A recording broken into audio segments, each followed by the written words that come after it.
Passiamo ora alla categoria juniores maschi, anno 2002-2003.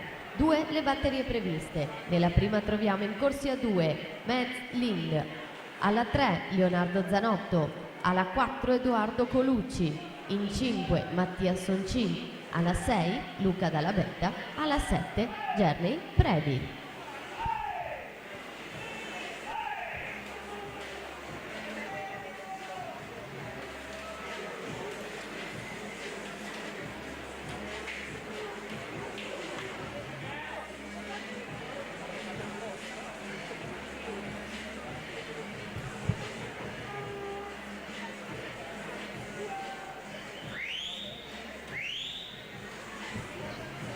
Angelica Cappelletto, chiara favorita, è in netto vantaggio, infatti corsia 4, una 3,90, è passata ai 100 metri, lei che in più occasioni è stata campionessa giovanile in questa prova dei 200 farfalla, è stata seconda in particolare nella passata stagione, lei che già ha indossato i colori della nazionale giovanile in Coppa Komen, vincendo questa prova in vasca lunga nel 2018, detiene anche il record MCG, l'ha nuotato l'anno scorso, 2,14 e 0,7.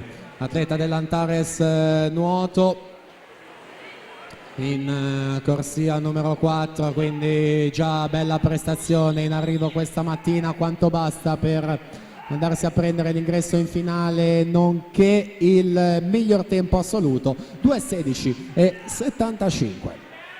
Quindi in seconda posizione completa in corsia 5 Sofia Puppi, 2,25,83, su Federica Quadrelli terza, 2,25,90.